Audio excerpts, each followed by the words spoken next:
Thank you. Mr. Anderson and Mr. Dillon. That's scary. There you go. Hey, Rick, don't get used to this treatment. You got your name on your thing. I know. Don't get used to this. When we put names on, that means the show We're live. is coming. We're live, okay. Uh-oh. Maybe my board will actually meet sometime. December, maybe. Okay, it's 3:30, so I'd like to call this meeting to order. My name is Bob Torres, and I'm the Public Works Director for the city, and I will be serving as the chair. So do I call the meeting to order? So this meeting is the first meeting of the Dune Crossover Task Force. This meeting is scheduled for 1 hour. We'll be concluding, up till 4:30. So with the agenda, I want to go by the agenda here. The Public Works Administrative Specialist, Angel Potts, she will be taking minutes of this meeting for us. And if you will, Angel, please call the roll. Okay, task force members, Rick Anderson, Here. John Dillon, Here? John Los. Los. Here. Staff members would be Bob Torres, Public Here. Works Director, and Jared Francis, Assistant Public Works Director. Here. Item 2 is introduction of members, and you were pretty much just introduced. And I'd like to thank you, Mr. Anderson and Mr. Dillon and Mr. Lowe's for serving on the task force. I look forward to doing this with you. If anybody wants to say any short words, you feel free to do so now. Okay. Item 3, discuss task force mission and set the task force term. So I'd like to start off and state that, in my opinion, the Dune Crossover Task Force, the mission is to review and discuss the requirements and feasibility of how we design and construct dune crossovers in the city of Cocoa Beach. Regarding the term for the task force, the city manager has suggested 3 meetings. This is the first, with 2 to be held next month. So I'd like to, at this time, request a motion to approve discussion about the task force mission and term. Anybody want to make a motion? Move to discuss the mission and term. Second the motion. I have a motion and a second, and so if you all would like to elaborate more on that with our mission and the term suggestions I made. I think in addition to that, one thing is kind of setting a vision for what we want, kind of just a vision for what the dune crossovers look like long-term. I mean, in addition to just meeting the regulations, if we want to go one way or the other, kind of what our vision is if we have one, or if we can develop one potentially. That would be something I would be asking is this a phased-in project? And what's the scope of the project? Are we aiming to do every dune crossover over a long period of time? Are we focusing on a certain number within a certain period of time? With thinking in the future, or is it like a short term? Well, I can say what we've been doing, and I actually, later in the agenda, I gave everybody a copy of our dune crossover inventory going back to 1996, and I was involved with that. And so back then, they were all made out of wood. Some of them, very few, were handicapped, and in the recent past, beginning with Slater Way, we did a pilot project with the Department of Environmental Protection, and instead of replacing it with a wooden walkover structure, we used a coquina path. And we've been replacing most all of the crossovers with coquina. And that's something that we're going to be discussing, but we have done so because it's much cheaper to construct and much cheaper to maintain than the wooden dune crossover structures. So that's some of the considerations as to, you know, part of this task force is to talk about that as well, I believe. I would see that at some point, tagging on to what Rick said, is that we'll come up with an idea of perhaps how many Dune crossovers we're doing per year, and then that would roll into the capital budget. You know, we'll do 5 this year, 5 next year, or whatever that sequence is. I would see it somehow, whatever we come up with, the work product would migrate into the city's budget. And that's a good point. So back in the late 90s, when we did that earlier inventory, when they were all constructed out of wood, we had 41 crossovers. We estimated that they last on average about 8 years, so we would try to do 5 per year. And of course, that's just a guideline. You never really do that, but that was the thinking. And so currently, we replace them as they need to be replaced, and we budget 2 to 3 to 4 per year, and that's about what we've been doing. I have just one other general comment, if I might. You know, at some point, I guess we'll talk about, you got some design drawings here of what they look like, but just as a general comment, that I haven't crossed over every single one in the city, but the ones that I have crossed over, I find them to be narrow. So when we get to design, if there's any wiggle room there, I would say that if we could widen them, it would be helpful, because if you have two-way traffic, somebody going to the beach, somebody coming from the beach, you can pass each other.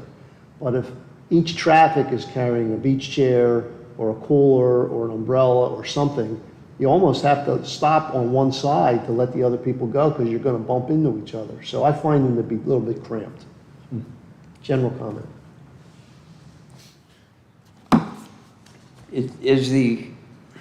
Is the goal, I mean, you mentioned, or was mentioned in the emails, ADA compliance, and is that the goal, to have them all ADA compliant? What's our obligation, if any, to do so? Well, that's a great question, and we may actually, at the next meeting, I sent an email to the city attorney, and we may have her here in person or on the phone to address that issue, and city engineer Jared Francis has submitted some ADA documents as well, and so we'll be talking into that as well. So I guess part of the mission is to, to define that very thing, is if we have to make them ADA, and how many, all of them, some of them, you know, that kind of thing. And is it something that we want to do some, whether we are required to or not? In other words, are we only going to make them ADA compliant if it's a requirement? Or is it something we will do just because it should be done? I think, to Bob's point, I think that's what we as a group, that's kind of what I was thinking when I mentioned kind of our vision. Do we want them all ADA compliant? Because, and again, like Bob mentioned, city attorney will probably, or someone from her office will probably be joining in at some point to weigh in on it. But, you know, if we want to go make them all ADA compliant, whether we're required to or not, we as a task force could make that recommendation, or we could, you know, kind of go with the minimum or the legal requirement, whatever that is. So I think that's up for discussion. You know, if that's our recommendation, we can say, yeah, we want all ADA compliant ones. And I mean, I'm personally in favor of making as many ADA compliant as we possibly can. It's just a personal passion with me. But one thing, I obviously haven't studied all of this, but I'm wondering if something is ADA compliant. Obviously, there's an incline and a decline, and I'm wondering how that affects, like, storm surge. Right. You know, I mean, if you make something that's just flat from the street to the beach, so that it's ADA compliant, is that going to make the storm surge problem worse? Well, that's a good point, and when you read the DEP, Florida Department of Environmental Protection permit conditions or the paperwork that was in the handout, one of the goals that they tried to do in permitting is to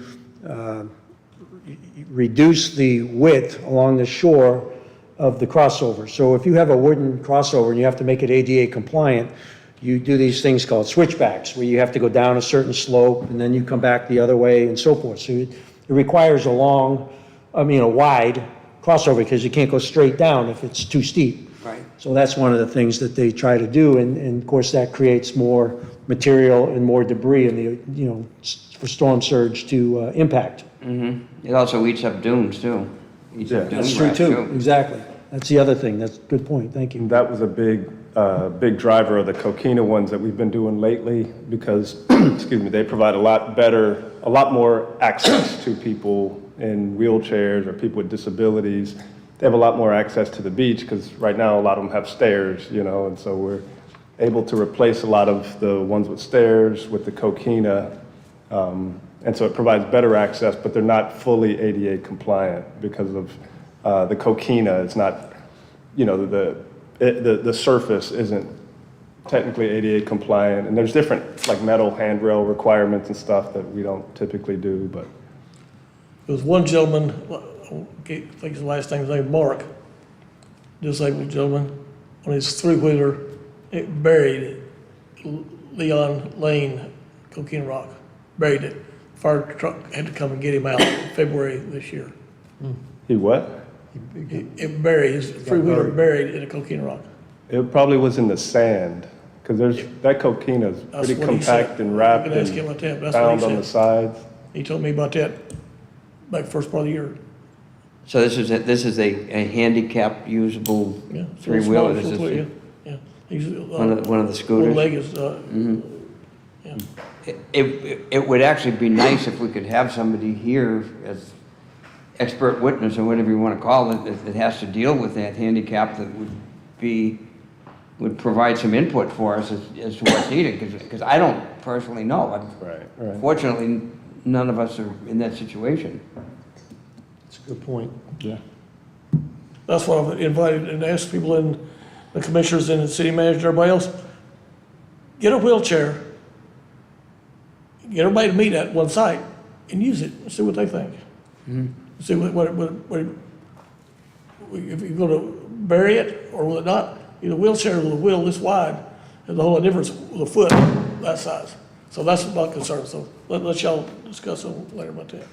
One other consideration that, some of our old crossovers, they were really short in length towards the beach. And they were, they were wooden, with steps for the most part. Some were for handicap, but they did not go all the way to the, what they call the seaward extent of the vegetation. So when they didn't, and some of our crossovers, our beach accesses now, where the coquina ends, we have long sections that is just beach sand. And so if we have to go to ADA, we would have to go all the way to less than 10 feet. You can't exceed 10 feet seaward from the end of the vegetation. That's the limit, the ADA crossover. And so those crossovers will be of considerable length in order to get there, in addition to maybe having the need to put the switchbacks in if the difference in elevation is so great, because your slopes are limited. Yeah, I imagine you're talking really wide switchback, Yes. a zigzag, and for enough room for two to pass. I understand the limitations. Maybe, again, where everything would be ideal to do the mall, perhaps certain targeted ones, the more high-traffic ones, certainly the one by Coconuts, and some of the more high-traffic ones would be the idea to focus. And Jared, chime in. One other thing I read today when I was going through the materials is that for residents, the crossover, the width is 4 feet and the posts are like 4-inch posts. But for commercial like us, we have them 6 feet wide, and they don't want them wider than that. So that would be something we would have to discuss with the Department of Environmental Protection. There are a couple exceptions. At First Street North, because Waste Management brings their gators that clean the beach. We have that a slightly wider so that they can get in and out, access the beach and get into the parking lot at First Street North. So for instance, but generally they're 6 feet wide. And that's shown on the detail on the plans that Jared has drawn up. I saw that. I've never, of course, taken a tape measure up and measured it, but to my eye, I think some of them are narrower than that. And it doesn't really allow for free traffic each way. If you're carrying something, if you're just walking, it does. If you have a wheelchair go one direction and a cart the other direction, nobody's gonna win. Yeah, nobody's gonna win. Nobody's gonna win. You know, I've seen in some beach communities, you know, we all have the crossovers and the soft sand when you get to the beach. I've seen services, and sometimes it's provided by the municipality, but they're wheelchairs with the large balloon tires. Because once you get to the beach, you know, the sand is all soft. You can't really go anywhere, but the balloon tires that can be navigated on the beach. Just a thought, but if you don't have a hard surface, like wood or plastic plank, then a narrow tire could possibly get in, whereas the balloon tires will just roll over anything. Also, that's correct. A couple of years ago, I saw I still call it the Wakula, at their beach access, they got the little mats out there. I'll give you all a copy of the photograph and the brand of it. City of Cape Canaveral will have some of those, not all, I don't know that, but some of those. That's easy to walk or roll it weather out to that. But as you well know, you cannot roll something like that into the sand, wheelchair or anything else. My thought is, make the city thinking ahead of everybody else and have a deck, a small deck, city or standing wheelchair can sit there and watch at it. Instead of blocking the walkway, make a little deck. Yeah, little cutout deck. There's one, I can't remember the street, say the first or second street north of Wakula on beach access. Flagler Lane, we have a deck. It has a little deck there, And something like that's an that. ADA Right. crossover, and the other thing with that being ADA, when you get into that, because of the vegetation and everything that's involved, when you get into permitting, you have to submit it to Tallahassee, and they review the permitting for ADA compliance. That may be a concern, like you were talking about a while ago, some of them are just straight up from the street, straight out. You don't have to go over the dunes, but if you're over the dunes, you got your height below it, you can, easier to do a decking like that, but you're doing it with the same level of the road, you may do some right up, or there'd be a little extra design to raise it up, but it costs a few bucks, but it'd be a whole lot better, and it's good advertising for the city. Sure, we have I go to 4th Street North all the time. I go jogging on the beach, I leave my bicycle there, and it has a 12 by 12 deck, and it gets used quite a bit. Surfers want to come out and see the waves, and people just sit there and look at the ocean, it's nice. So that's a good point. So I guess a lot of it comes down to is, first of all, what's our legal requirement? And within that, I mean, what would best serve the people that need that access? What's the best design for them? What's the best outcome for them? So to that point, obviously I don't want to speak on behalf of the city attorney. Like we said, we're going to try to get her here to speak a little more to that. But the most recent conversation I had with her, which was a while ago regarding this topic, at the time, the opinion was just a kind of goal for the city to try to have one within a half mile of each one. Like you have one half mile either way, you're covered.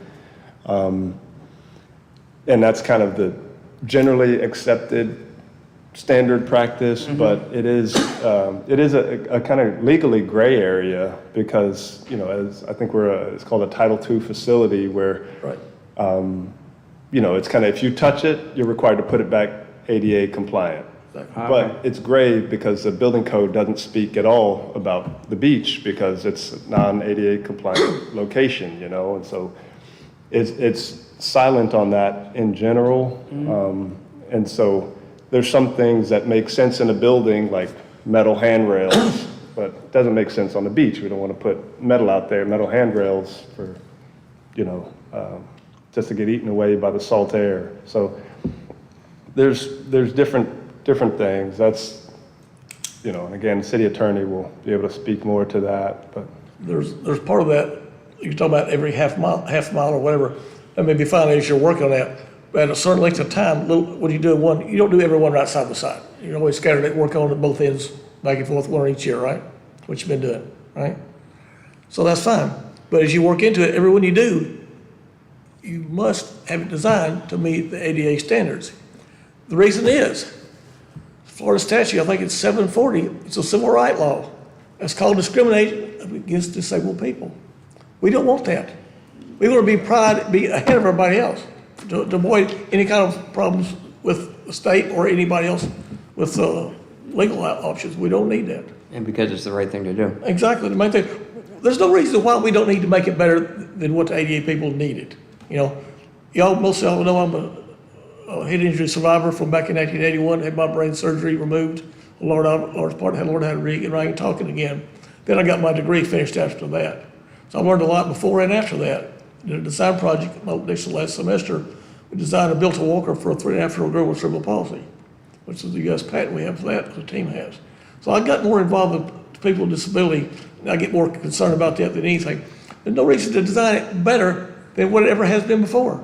Outdo it, make it better. You may spend a few dollars more, but in the long term, it's going to be well worth your advertising for the city for that. I'm 100% with you. I have a question on like point of order.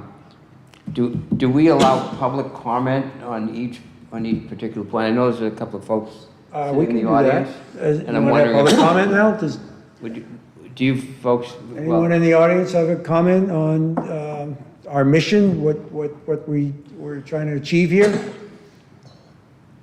No comment? Cape Canaveral. Cape Canaveral. They have beautiful crossovers. ADA, just call them, get with them. I have been to the one that was alleged to be ADA, fully ADA compliant, and it is not. So I'm not aware of any that are fully ADA compliant. So I will look into that. I'll send photos. Okay. I think that's one of the slope was a problem, that wasn't it?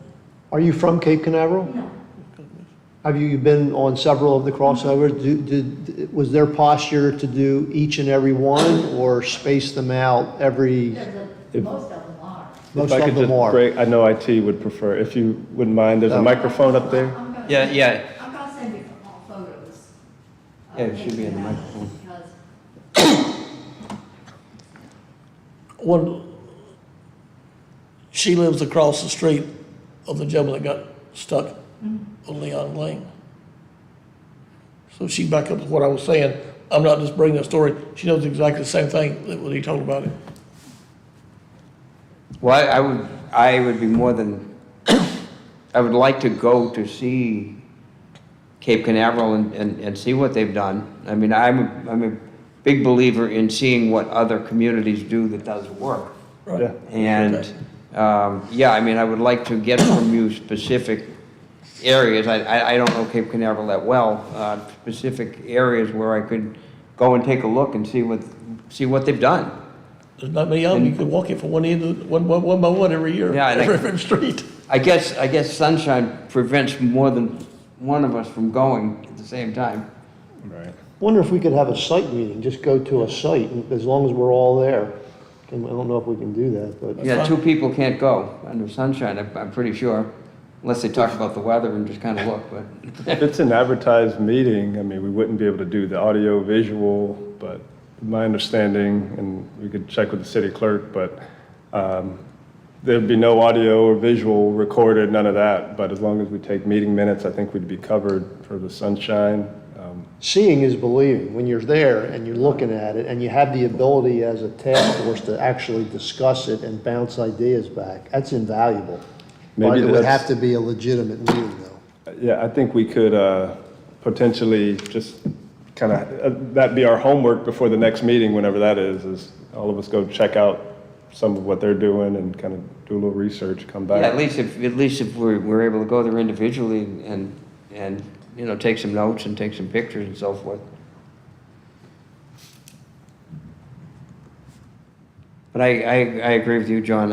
I'm all in favor of going above and beyond what what we are legally required to do. You know, there's certainly a cost factor in everything, so I would rather have half of them done, if we're legally allowed to do it, half of them done above and beyond, and the other half not done, if you follow what I mean. I'd rather, the ones that we choose to do, I'd rather do them right, but there could be some constraints here, and there may be some areas where there just isn't that much traffic as well, so, Good you know, point. it'd be a matter of identifying the high traffic crossovers that would be most in need of it. So how about if we come up with a draft mission? How's that? I'll suggest something here. Our mission is to do additional research, make some site visits to determine what types of crossovers and how many crossovers need to be ADA compliant. As a start. Anyone want to? Now, who oversees this? Ms. Hayes? Who oversees you, or, I mean, what's the? Well, I would say the chain of city commission command? ultimately, because we would budget for capital improvements and they approved the budget, and so. Yeah, I think a first order of business would have the city attorney weigh in. What are the minimum requirements? So at least we know what, we can do that. So we could add to that and have the city attorney weigh in. Yeah, I How's think, that? I think we need that on the front end of our Well, discussion. we'll include it, okay.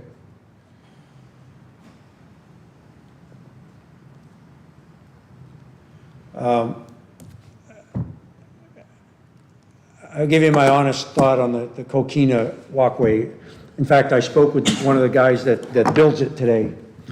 And the Coquina is a very hard surface, firm surface. And if you read the ADA material, Jared, correct me if I'm wrong, it mentions a firm, stable, and unyielding, slip-resistant kind of surface, which the Coquina does provide.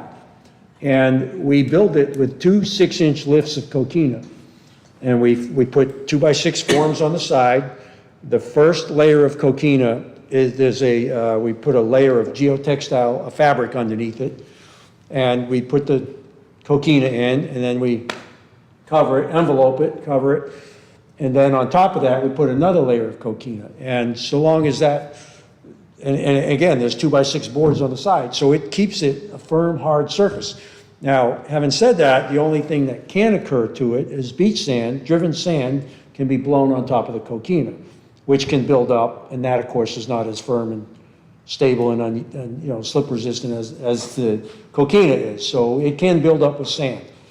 And a good field visit is Slater Way. That was the first one we permitted with the DEP, and it's still functioning very well with little to no maintenance.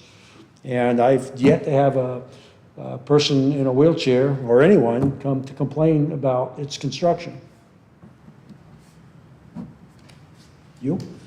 No, I've gotten several compliments actually from people with wheelchairs. We had an former employee whose son was wheelchair bound, and she was talking about how much he enjoyed, I think it was Second South, that one he went to, where it did have a little kind of viewing area, lookout area, but it was all in Coquina, and she was very happy with it.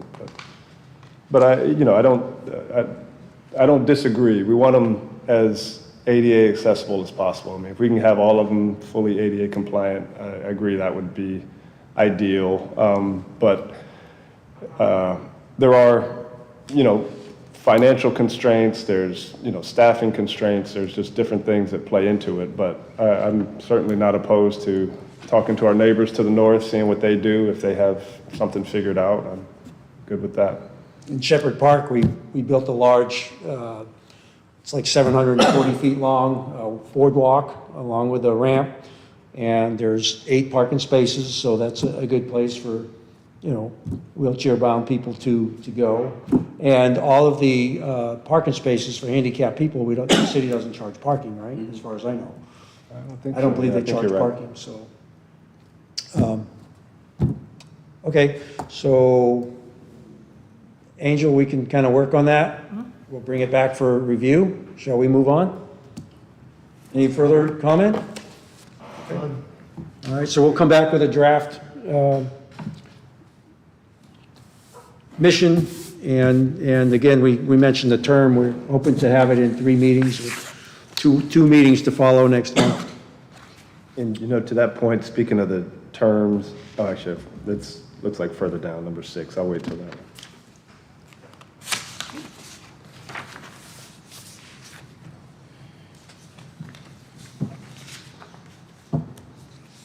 Sorry?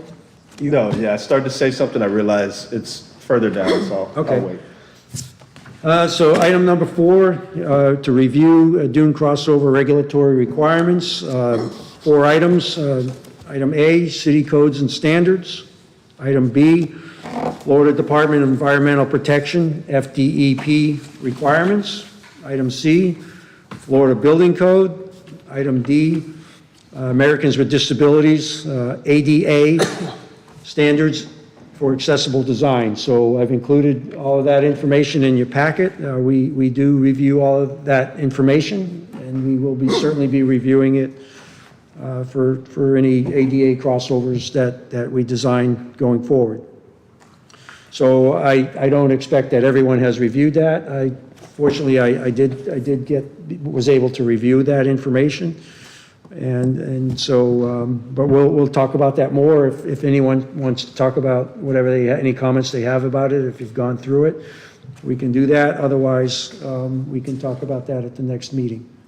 The 2010 Florida Building Code accessibility is out of date. There's a 2023, which I have a copy of that if y'all need that. Sure. Need to Sure. update to the latest code. Okay. We probably get it online, Jared, can't you? Yeah, you can. this was just a nice kind of summary sheet. I didn't see Jared what can it probably was. get it online. Well, I mean, if you have it, go ahead No, and send it's it. on the internet, that's where I've got mine from, so it's Okay, easy. great. Sure. Yeah, thank you. Shall we move on? Yeah, Okay. one thing, real quick, of note though, is that we'll have to update our standard construction detail, which we know, but it only shows the crossovers with stairs at this time, and so we have to update our detail, but we're aware of that, so. One of the things, Mr. Sasso, Tony Sasso, many of you may know him, that was done at 4th Street North, and Jared, you're familiar with that, with the deck, and Mr. Sasso wanted the deck to be made, put a ADA, put a ramp. He wanted to modify the deck. And what we ended up doing is we actually, and people, they have wagons, they have carts and so forth, they have to bring to the beach, and so we built a little path around the deck, so they go around the deck. So we kept the deck with the steps, and yet there's a path right around it, short, and it was simple and sweet. DEP approved it, and it seems to be working well. I haven't heard any complaints about it, so just something, I would suggest we look at that one. We look at, if you could get, and maybe for the next meeting, we could come up with some locations that we could look at. I would recommend 3rd Street North, Slater Way, 4th Street North. I'd like to see Leon Lane, as Mr. Dillon mentioned, and perhaps we could even look at the locations where their new ones are proposed. We'll get to that in a minute. Yeah, possibly we want to like come up with a list and maybe get some information from this lady here about the ones that we should look at in Cape Canaveral and put it out in an email and maybe pick 4 or 5 of them and we could each, before the next meeting, so we're all looking at the same, thing.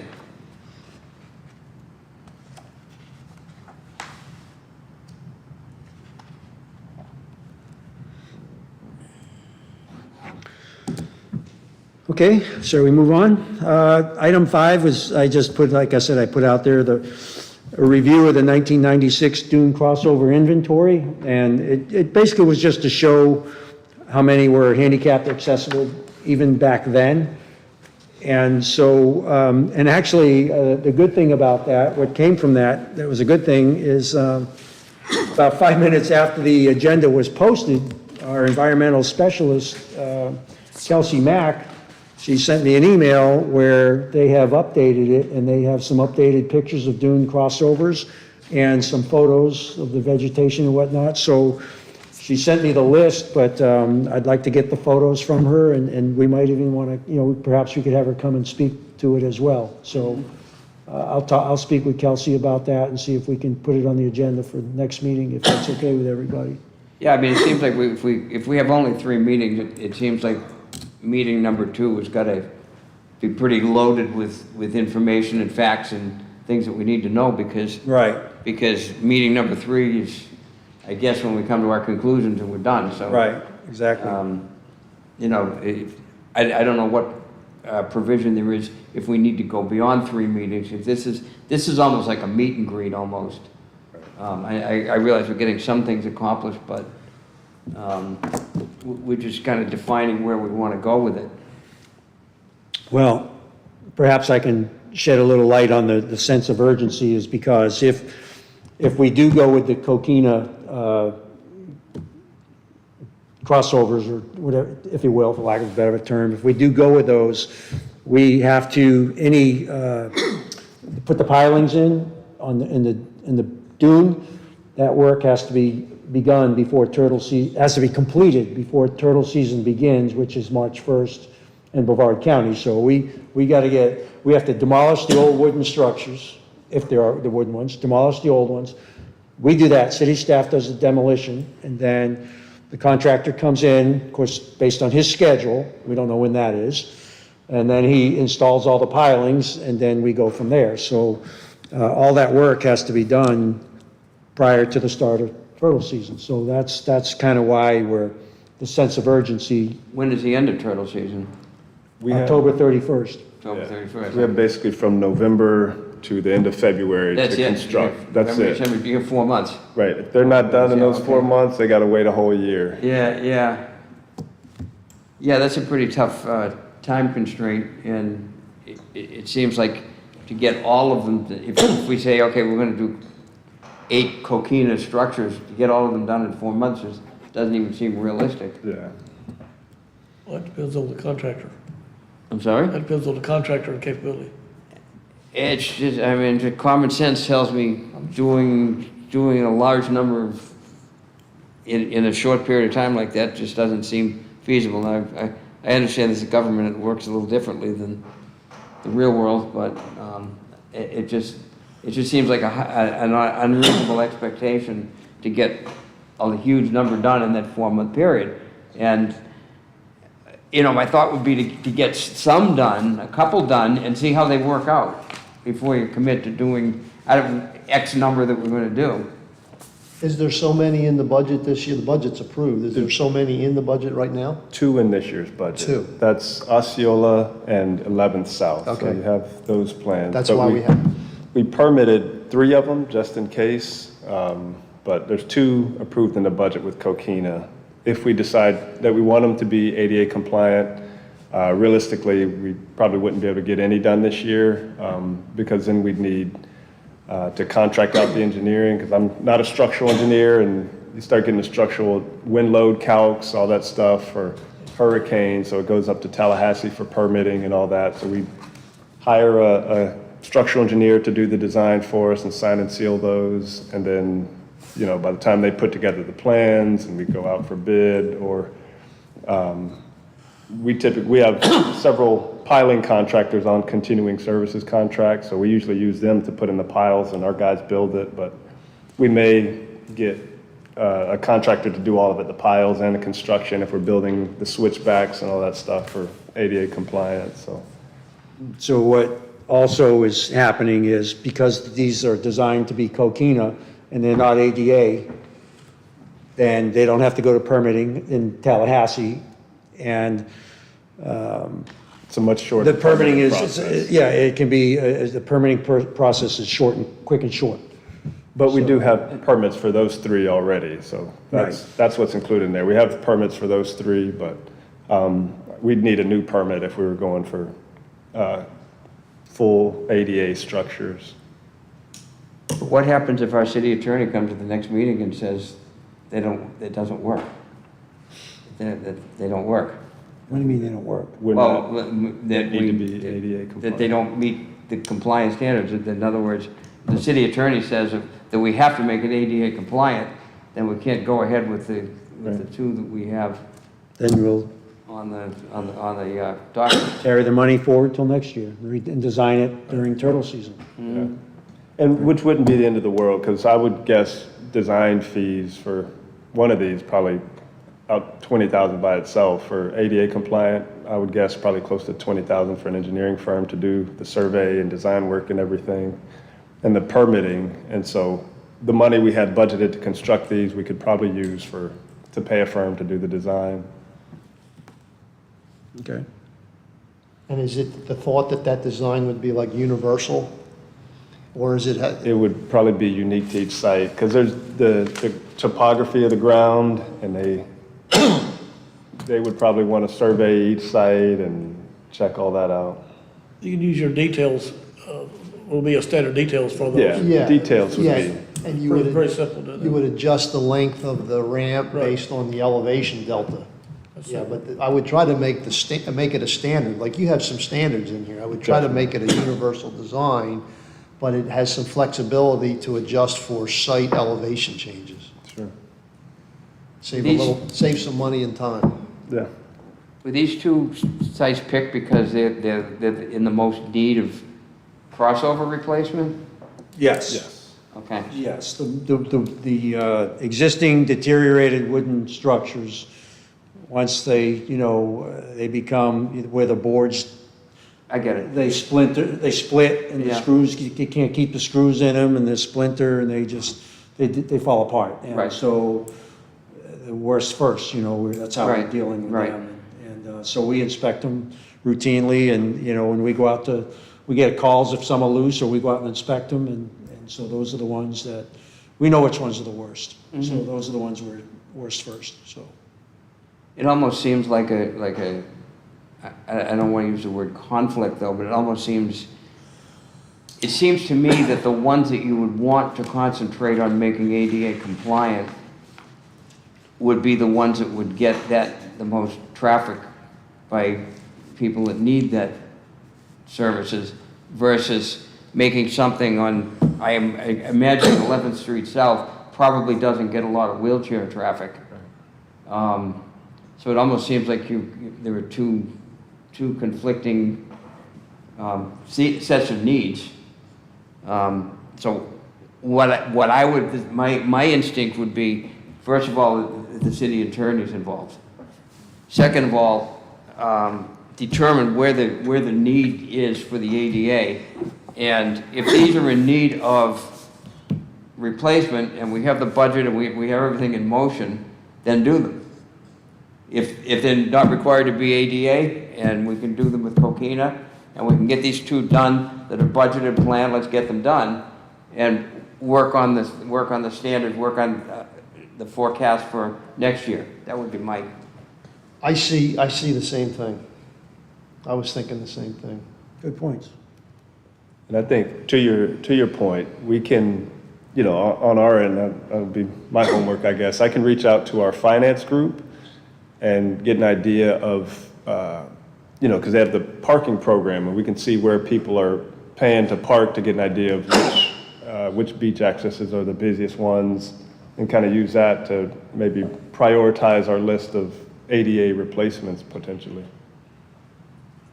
Osceola Lane is the main, let's say, highway from the Airbnb folks across A1A.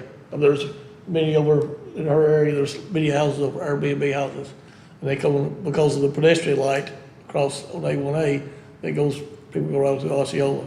So you see all kind of ages, folks from, all ages, from kids to grandparents walking as a group, 10, 15 people as a group going across there. And it's continuously. I'm sorry, you see that quite often at your house? Okay, I guess we can move on. We've actually discussed item 6 already, proposed city projects and construction timelines. So we're pretty much, I think we've covered most everything. As far as item 6 is discuss proposed city projects and construction timelines, and we've pretty much covered that. And we're going to bring that back, and Anderson, you had some good points about determining where the need is, and perhaps we could get the ones that we have now, 11th Street and one other one. We have three. We'll pick two out of the three to build now. And then we'll get the answers on the ADA needs and requirements and needs. You know, they go hand in hand. And then, so we can do that. We'll get some more answers for the next meeting, follow-up. We have quite a bit unfinished business.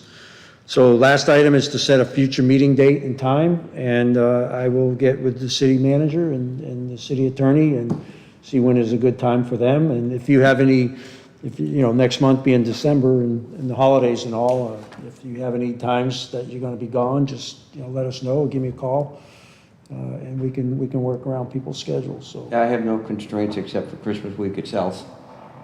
I would assume we wouldn't be meeting the day after Christmas, but other than that, I don't plan on being here then.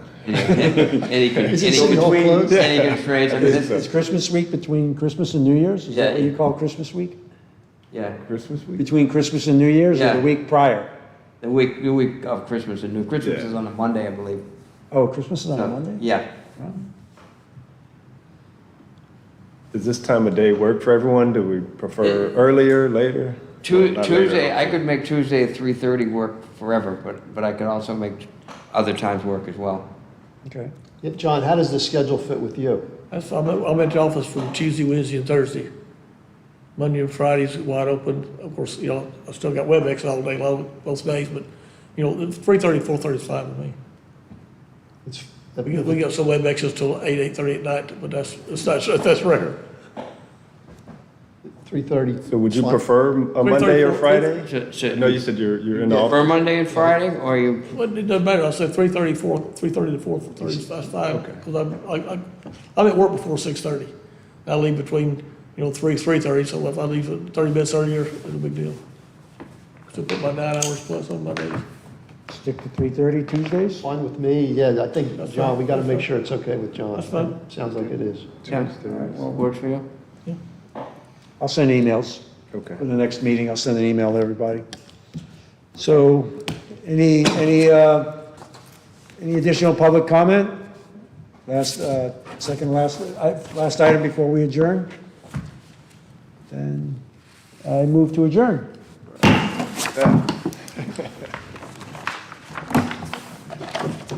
Thank you, ma'am. Yes, thank you. Ma'ams? Did you, do we have the address of the one we should look at in Cape Canaveral, no? Oh, does he know? Do you We'll know just- her? Yeah, I know her. I'm gonna call